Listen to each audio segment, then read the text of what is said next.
Hi, everyone, and welcome to today's Research Connect series. My name is Everett Toloki, and I'm a CDTRP PFD partner, and I'll be facilitating today's webinar.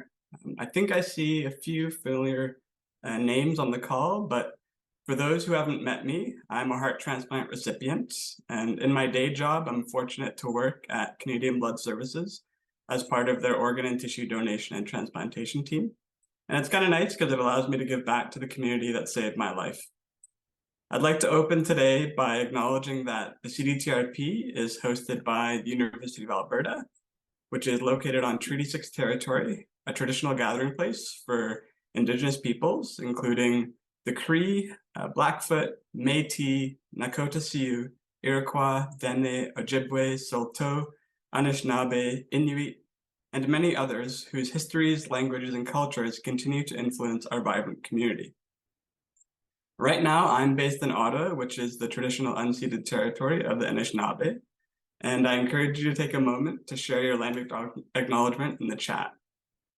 I'd also like to acknowledge the contributions of Takeda, AstraZeneca, and CIHR, without whose generous support, we couldn't hold these sessions.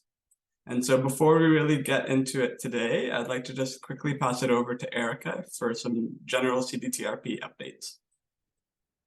Thank you very much, Everett. I have one announcement for today, and it's to save the date for our annual scientific meeting.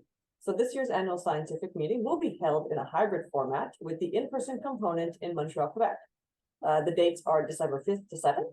Registration is now open, and folks can register on our website. I will attach a link to the chat box, and you can go check that out. And that's it for me. Perfect. Thanks, Erica. Before I introduce today's speaker, I do have a quick bit of housekeeping to get through. So today's session is recorded and posted on the CDTRP website and its YouTube channel. During today's talk, please keep your mics off, and if you have a question or comment, you can raise your hand with the raise hand button or type them in the comment section. So it's my pleasure to introduce today's speaker, Sibele Schuantes. Sibele is a registered nurse who received her Master's in Science from the Paulista School of Nursing at the Federal University of Sao Paulo in 2022. She is pursuing her PhD in health science at the Federal University of Sao Paulo in Brazil under the supervision of Drs. Janine Schirmer and Bartira de Aguiar Rosa. She is a member of a study group on organ and tissue donation for transplants, a member of the Allied Research in Donation and Transplantation Group, an intern, and a member of the Brazilian Organ Transplantation Society.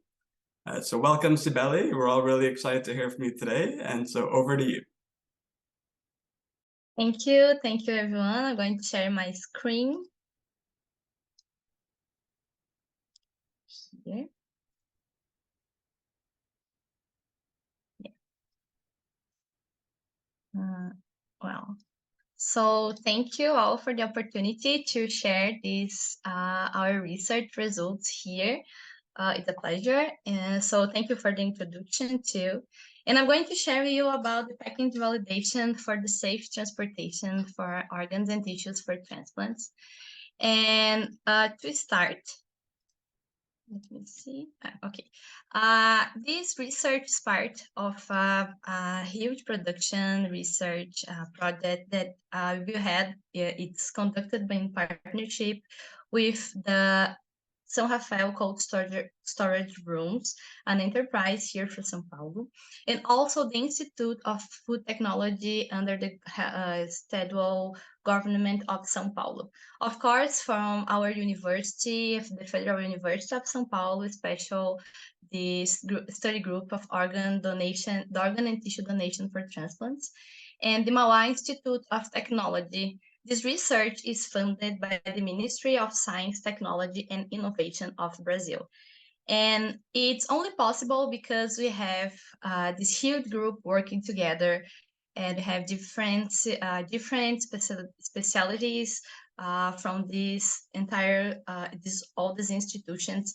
And in the QR code on screen, you can find all the information about the institutions involved and all the names of the authors that co-authored this research project.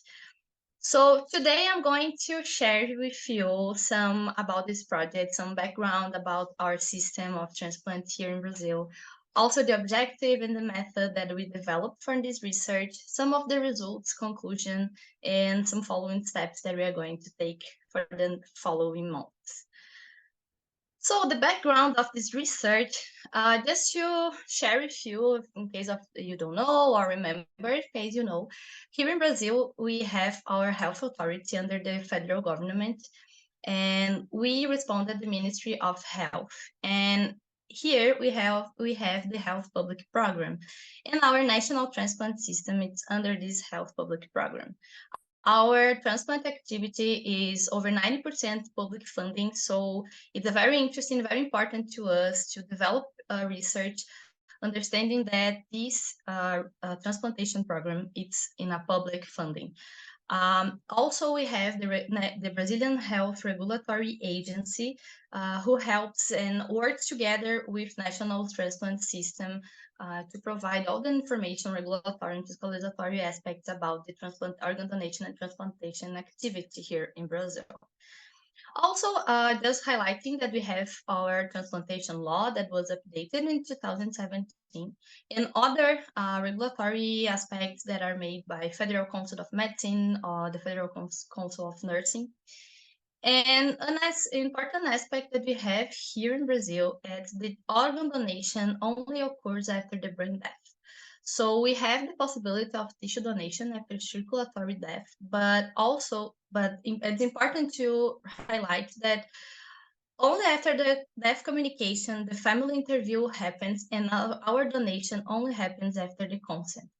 It means that the family has to approve the organ donation to proceed with the other steps from this procedure. Some aspects or general aspects of our activity of organ donation and transplantation here that is important to know to understand the background of this research. But here are some numbers and some context about our activity. Brazil is a huge country. We have over 250 million people living here, and we have a very important transplantation activity. Here, I presented the transplants performed in Brazil between 2019 and 2022. And in 2022, we have over 22,000 transplants performed here. It's a very impressive activity of transplants.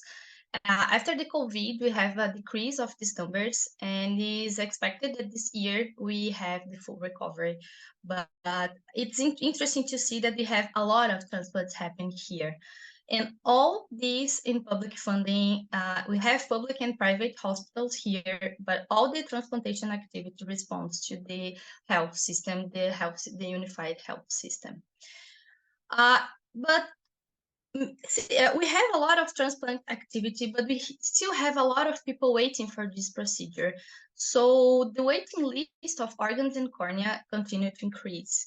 And in 2022, we have almost 53,000 people waiting for this procedure. And so when we look at these numbers, we try to find a way to find the problems and to find things that we can do to improve our transplantation and to guarantee the access of this procedure to these people. And related to that, we try to understand what is the main causes of organ and cornea donation loss. And in this, the first cause of organ donation loss is the family refusal. But when you related to that, we have an entire research field that try to understand how and try to improve this family refusal to decrease this family refusal. The second cause is logistical problems, and that is the context where our research try to improve, to figure out how can we improve this. And to understand the logistical problems here in Brazil, I will share with you some characteristics of our country. Our country is huge. We have 26 states and the federal district, over 5,000 cities, and a territory of over 8 million kilometers. And in this territory, that is where our national transplant system try to organize And we have, so for these 27 transplant coordination in each state that answer to the national central coordination. We have over 100 transplant teams, 78 organ procurement organizations, and 648 hospitals with transplant activity. With these numbers, just to show you how complex are our logistical. So we have to understand that logistical to understand how can we improve this. And besides that, we have something interesting. Brazil is a tropical country, and this is a map of our temperatures during the year of 2019. We have the yearly average of temperature between 20 and 30 Celsius degree, but we know that we have some states with over 40 degrees Celsius the entire year. And this is important because we are passing through climate changing. This is a report from August last month, and it's still cold period here in Brazil. It's still the winter time here, and we have an increase of up to 3 Celsius degree of our temperature. And why this is a challenge? Because when you look in how we transport organs and tissues in our country, the transportation temperature has to be between 2 and 8 Celsius degree. And we proceed with this transportation with a protocol to package the organ that I will present in the following slides. And we proceed with, we transport these organs in a cooler. We put this cooler in a car, on an airplane, or in some cases, ambulances, and we go to the donor, to the recipient, and proceed with this temperature. And so you can see that we have a warm country, and you have to percorre some distances and keep the temperature of these organs between 2 and 8 Celsius degree. So this is some kind of logistical aspect, very important, that we are looking at, and we saw like a problem, then we can work with to improve. So the problems that we saw in this aspect, it's the high transplant activity in Brazil versus the waiting list that is still increasing, and these logistical problems leading to organ loss, a large country size, and temperature discrepancies versus the organ transportation temperature. So when we look at this information and these problems, we have some questions. Like, is the package that we use currently for transporting organs and tissues for transplantation safe? And how can the safety of this package be measured?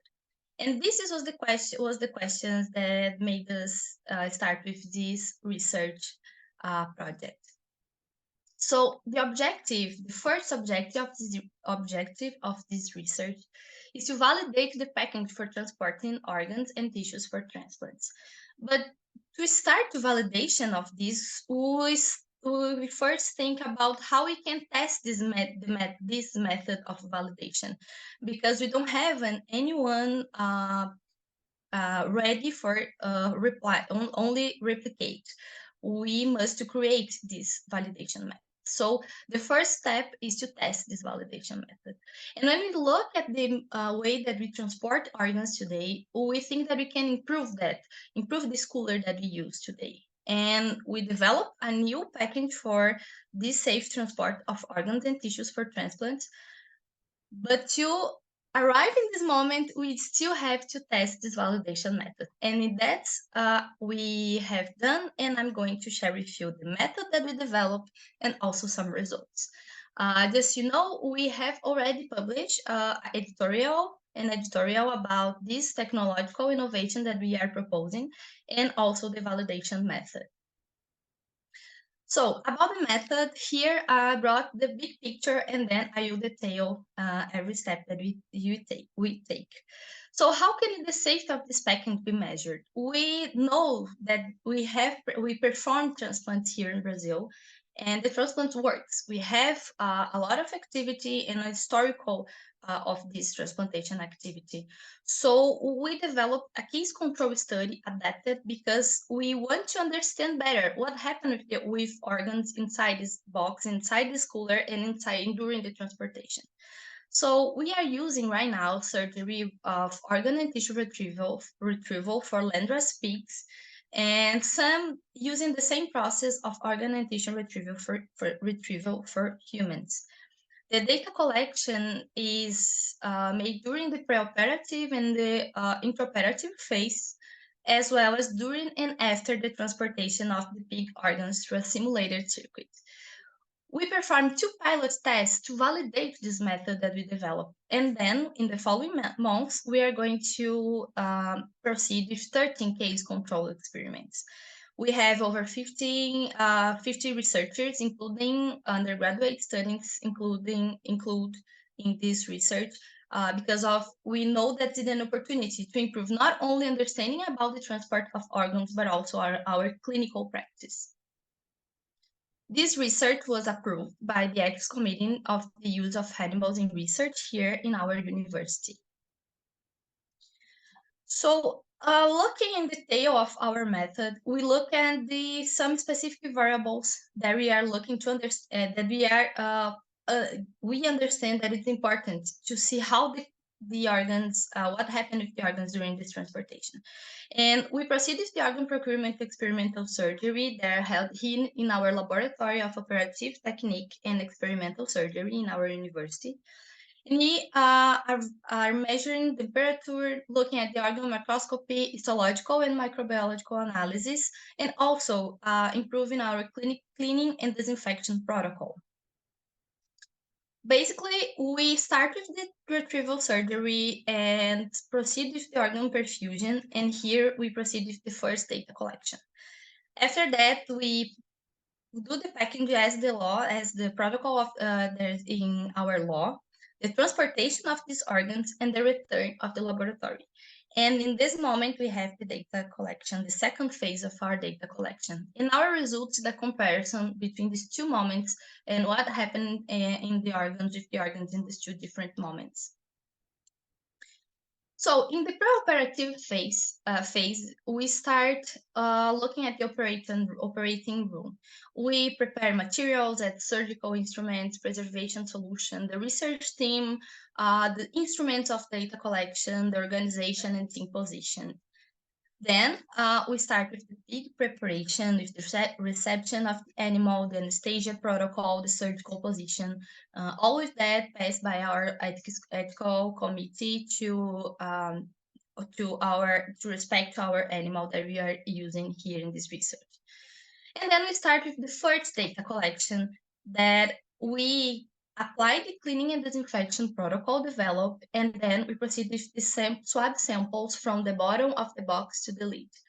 This is to understand what kind of microorganisms can grow in this after reapplying this cleaning and disinfection protocol. So after that, we start with the surgery. And the organ retrieval method, it's the same used in humans. So we start in with the heart, and then following the liver, pancreas, kidney, and also the eye. Here we start with the first data collection in the surgery moment.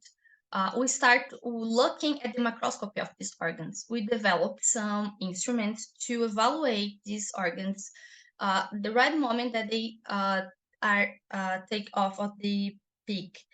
So these instruments are important because it's a qualitative analysis, but it's something that we can look at the organ and see if there's anything wrong with that. We developed these instruments based on scientific evidence of how the appearance of these organs in the right moment of the surgery. After that, we proceed with the perfusion and the back table, and all the protocol, as I mentioned, is the same as humans. And here we have the second data collection, and the most of the data that we collected here.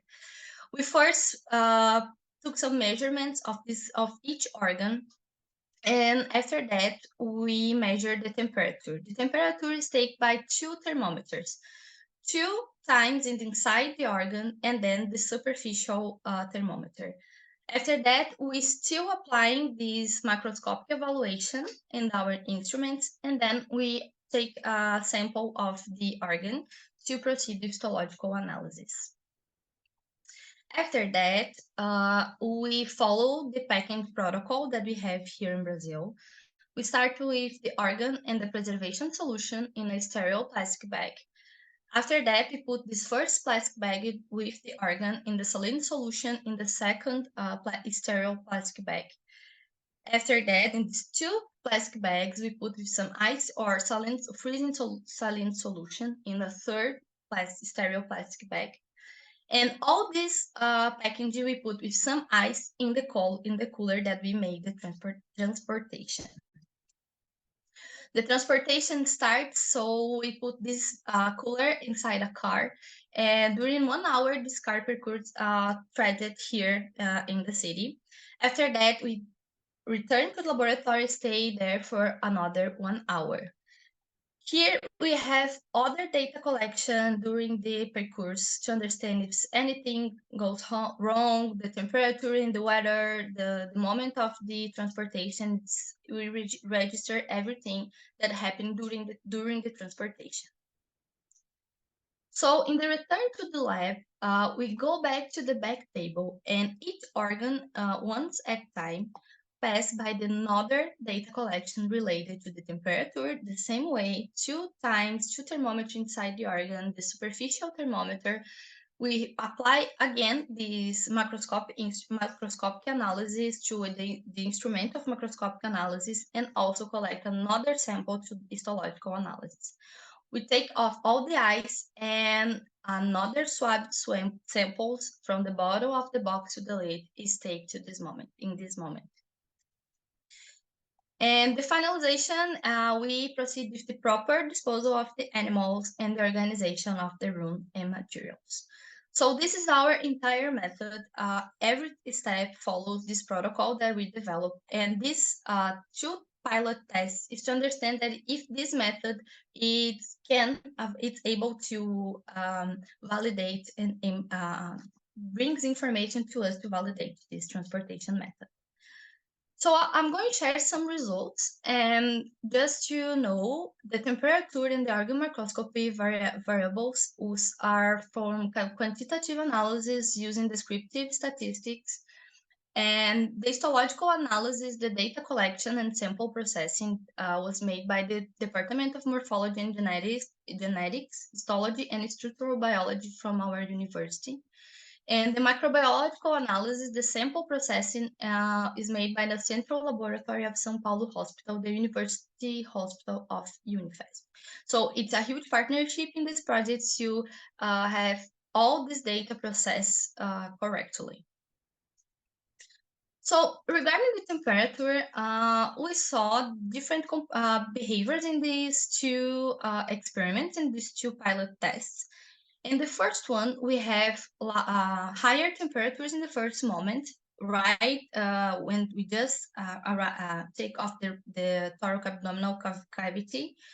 But then we could achieve the ideal temperature for transportation.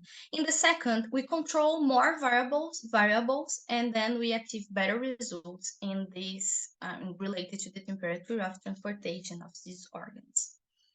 And here, just an example by the heart that we try here to explain better how do you proceed with the temperature measurements. We proceed with two measurements with the thermometer inside the organ, and we understand the information about the average of these 2 temperatures. We are using also a superficial thermometer just to understand this behavior and how it's different in between one method and other, and also because we can introduce this in the clinical practice if we can understand the pattern of the temperature. We look at different variables that can affect this temperature, and we look like the thoracoabdominal cavity temperature, the room, the weather, and the preservation solution during this procedure. Related to the organ microscopy, just to show you how is the dimensions of each organ that we are using, and this measurement is important to understand how can you compare with the reality, understanding the measurements that we have in each organ that we are studying. But here's the important thing, that our instrument of the organ microscopy, it's some of the variables that we are analyzing this instrument, And we are looking like abnormality of the organ, the tissue and overall quality, the perfusion quality, and other characteristics of the organs. And the answer is yes or not, or scales from 0 to 10. This instrument is a qualitative analysis from the surgeon and the other researchers that are conducting the surgery, just to understand if we can apply this kind of instruments to help to evaluate organs in the organ retrieval, organ procurement moment. We combine this qualitative analysis with these instruments with other results. We have photos from the surgery before and after the transport. Each organ has photos that you can compare with the qualitative analysis and also with histological analysis. And just to share, all the evaluation of the eye tissue is conducted by the Ocular Tissue Bank from our university hospital. Regarding histological analysis, here I brought just an example from kidney evaluation, and we have all the structures that we evaluate before and after the transport too. We can see this is simple information, simple analysis from these tissues, but it's are from hematoxylin and eosin staining. And we can see all the structures that are interesting for us to understand if we have any changing of these organs during the transportation. We can see all the structures, and after the analysis, we understand that we don't have any injury or significant morphological alterations, but we know that it's not enough. So for the following experiments, we are introducing this monohistochemical analysis to understand things and structures and patterns that we can see only in the structures of the tissue. And for the microbiological analysis, we collected these 3 samples from each box, each cooler, before and after the transportation. And here we have the growing of some microbiological microorganisms. So when you look at these bacteria and fungi, we understand that it's part of normal flora of the skin or from the oropharynx mucosa, and probably can be a contamination from the data collection or the data procedure. And this is important because after the transportation, we don't have any of these microorganisms growth. This can be affected by the ice during the transportation, but it's important that all the results represents the same pattern. And the same happened here in the other transportation cooler, when we have this only in this sample the growth of some of a bacteria, and also present with the human oral cavity and airways, and this can read to us that this is a potential contamination during the data collection or even the processing of this information. This is important because proof be very trustful method, and we standardize this protocol for sample collection to the microbiological analysis. In this moment is that what you're looking for.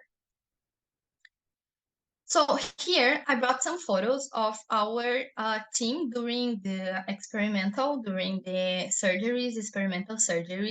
I didn't put here any photos of the organs because it's a sensitive images. But here I brought in our surgical procedures just to see how our surgical room is setting, and we have almost the entire team here working and proceeding with the surgeries. It's like a real surgery in humans, but we are using the pig organs to proceed with this validation method.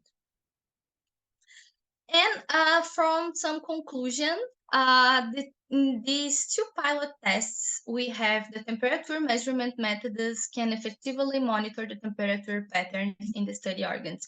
And we saw that from our results in each organ and how we were able to control any variable. Also, the macroscopic analysis, when combined with histological analysis and photographs of each organ and tissue, can provide comprehensive information about the study organs. The standardized histological analysis was able to demonstrate the organ integrity, and we are going to incorporate immunohistochemical analysis to improve this analysis and see other presence of cells and differences in these organs before and after the transplant. And also the standardized microbiological analysis can effectively demonstrate this microbiological growth because we have the same pattern and we can answer like in the international protocols used from this kind of analysis. So the developed method can be used to validate the package for the safe transportation of organs and tissues for transplantation. And this answered our first objective. It was to test the validation method of the package for transporting organs and tissues for transplants.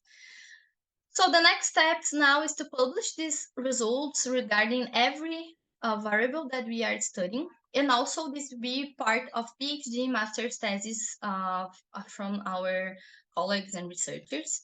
And the second phase of this study will be held in the following months is to test so this package develop a safer transport solution for cells, tissues, and organs used in transplants. This is a package developing from with all these names that I mentioned in the beginning of the presentation, with all the partnerships. And we also will test this package not only in car, but also in airplanes. We formalize a partnership with an airplane company here, and we are going to test in airplane too. And just to share, brand new, we won award as the best nursing scientific abstract presented at the Brazilian Congress of Transplants. This transplant will happen next week, and we received this new these days, and we are going to receive this award. It's an important recognition of this, recognizing this from this research. This research can improve our transplantation activity here in Brazil. So thank you. Here is a QR code for all the reference that I use in the presentation. And I'm here, we have a lot of other authors of this research here too. You can answer any questions and discuss any topic. Thank you for your attention.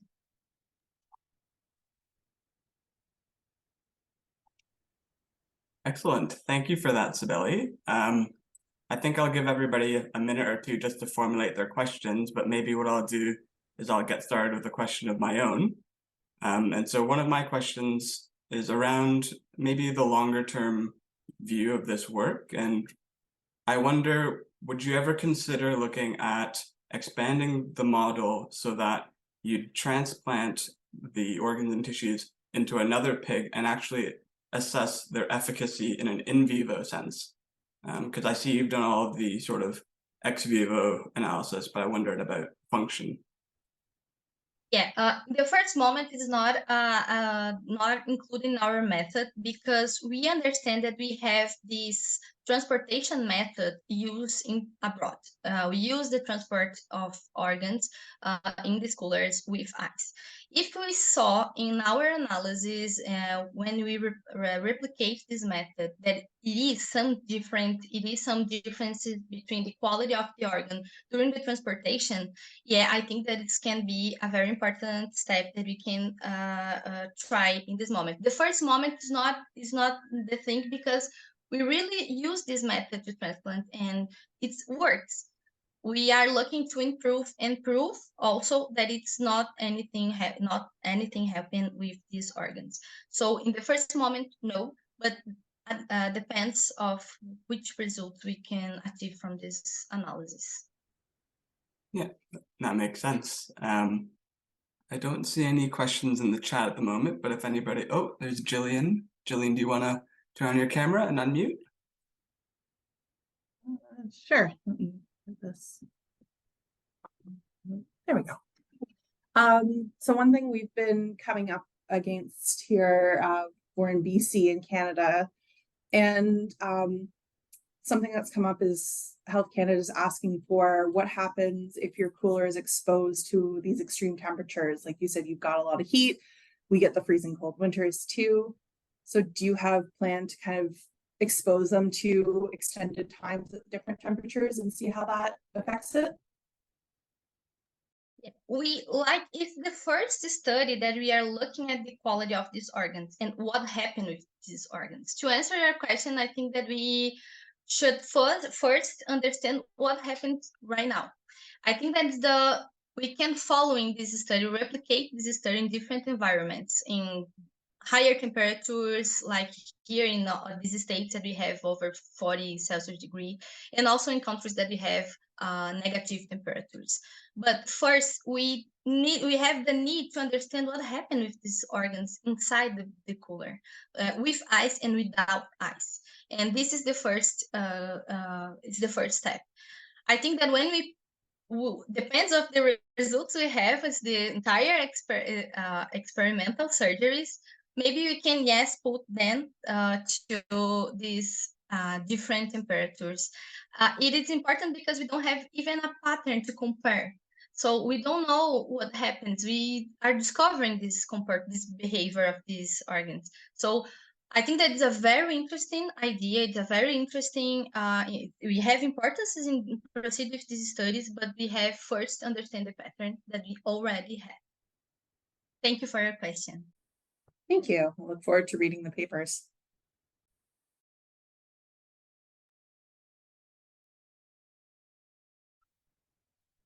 I see David has his hand up. Yeah, excuse me, that was a fantastic presentation. And the logistical coordination of, all the moving pieces, and I was very impressed with how how you guys designed the study. One question I have is, I'm curious as to the next phase of your storage solution, and I'm wondering if you could sort of give us a sort of a preview into, where this is headed. Are you guys is the plan to continue, cold storage, or I know there's been a lot of development with ex vivo and perfusion and trying to keep organs alive during transport. Can you give us a sense of where maybe you're heading with this technology? Thank you. I can share more details because we are in the intellectual property process, but we are still using the hypothermic model. We are using respecting the evidence that we have under the 2 and 8 Celsius degree to transportation. That is our technology because we using ice, we don't know how the temperature keeps inside the box. We don't have this measurement. So we are trying with this innovative solution to keep the entire organ in the same temperature, and we can control the temperature. So our technology solution is related to that, how we can keep these organs in the right temperature for the entire trajectory in the car, in the airplane, and the warm states in Brazil and the colder states in Brazil.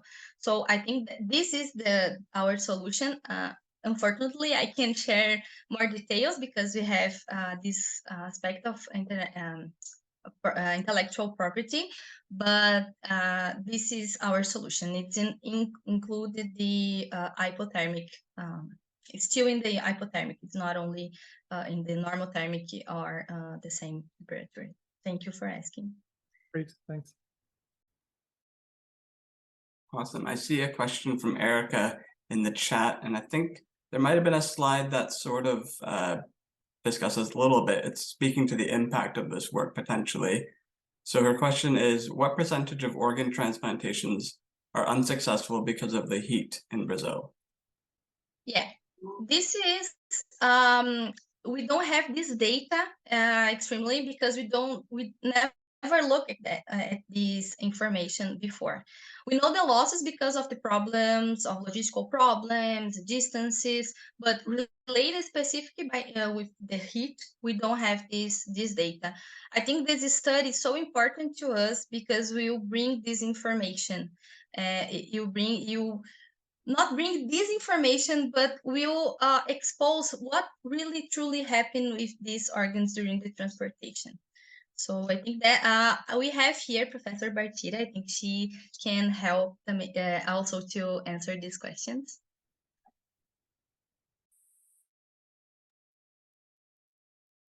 We have a different question here from Saida. She says, do you know how the bacterial growth you observed correlates with what is the reported contamination in organ transportation in different countries? These microbiological analysis we are conducted in the cooler. We are not looking at the organ, so we don't look at what happened inside the organ or inside the solution, the preservation solution. We choose to look at the cooler because we are comparing what happened in the cooler and the transportation. As our organ is isolated from the other environment inside the box, inside the cooler, we don't put this data to just not to not confound our data and our interpretation of the data. Because if we are looking at the cooler, at the box during the transportation, we are not looking at the contamination related to the organ. Because if we do that analysis, we have to have entire understanding of the organ, the pig's organ, and the pig's contamination. And so as this organ is in a sterile plastic bag and isolated from the box, we only looking at the cleaning and disinfection protocol that we use here, improving this protocol, and collection the data from the cooler, from the box that we transport. I don't know if I answer your question. Feel free to ask again.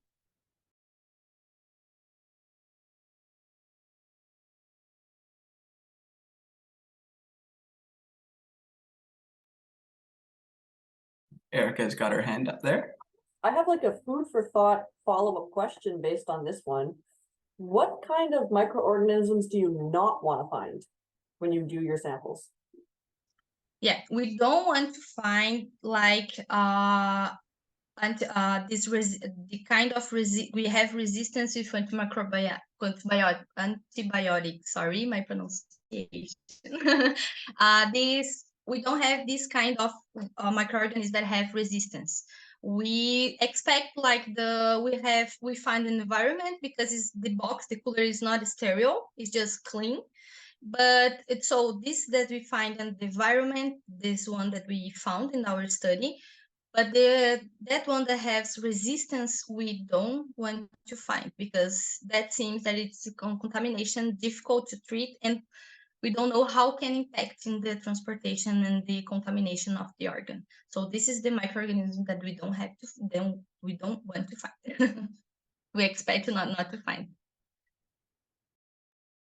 Thank you. I can ask another one actually.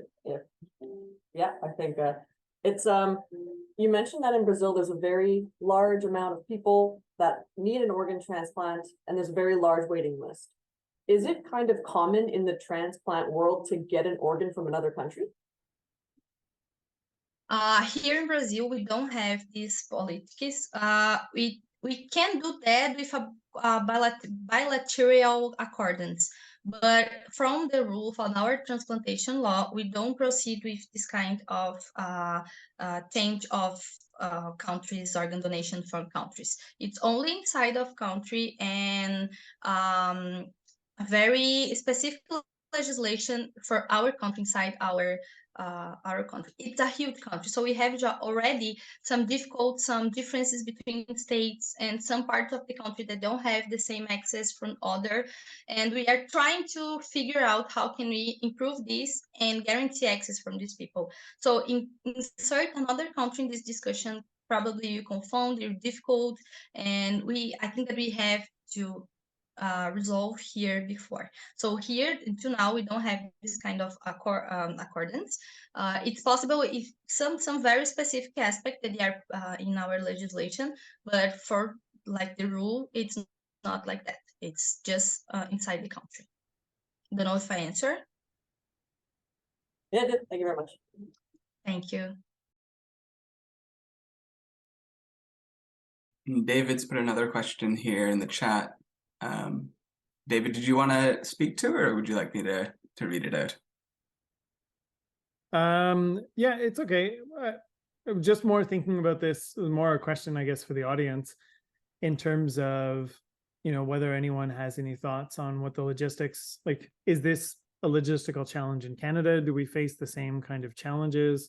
Do we have our own strategy for how to deal with, extreme changes in weather? Do we have the right sort of technology in place to be able to transport organs across a very large country in an efficient way?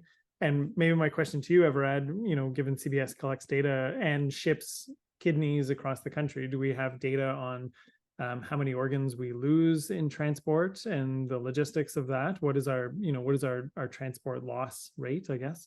And are we evaluating our own? Like, did CBS go through a similar process of evaluating the effectiveness of our own coolers and transport system, looking at the organs before transport, after transport? Did we do something similar like this in Canada? And maybe Sibele, some of the comparators to other countries in your work, if you know how other countries have managed to deal with this. Yeah, so on the CBS side, my quick answer is I'm not sure the exact numbers, but I know that generally speaking, we do face these logistical challenges. Similar to Brazil, all of our population is clustered around the US border, and in Brazil, it's around the coast. We have underserved remote communities, whether it's in northern Canada or in the Amazon or Pantanal. So I think logistically, we do have a lot of similarities, at least geographically, that we both Canada and Brazil face. I'm not quite sure on the specific numbers about loss during transport, and unfortunately, I'm also not sure about the actual validation process or anything like that we might have conducted. During our research to compare, to develop this method, we can find other similar methods to validate this kind of transportation. We do find like these recovery machines, this perfusion machine, but it's different because we are not looking at this kind of transportation. We are looking at the simple transportation by the temperature. So we didn't find, and I think that it's important. The importance of this work is related to that too. We know that they have abroad some different kind of transportation coolers, but the validation method is not so complete as we are proposing this one. So I think that maybe this is a kind of study that can be replicated in different realities, and I'm sure that Canada can, for sure, understand that and trying this in your reality, because it's similar too. Great, thank you.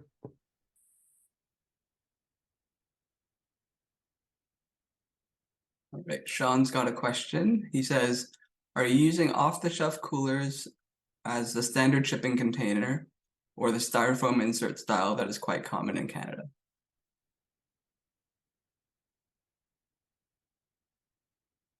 I'm not sure if I understood your question.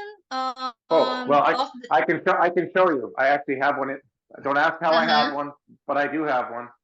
In Canada, we use typically a nylon outer, and then a replaceable, disposable styrofoam insert. And I saw in many of your pictures you were using more like a picnic style cooler that you can buy at a big box store.